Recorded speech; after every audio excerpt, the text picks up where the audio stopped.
كنا صور ثانية واحدة كمان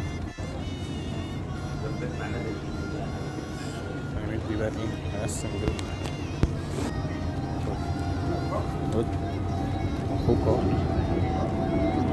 وانت اهو كل واحد حتة انت خدت لا يا ابن الكلب ادي لاخوك بقى دي ما فضلش غير حتة صغيرة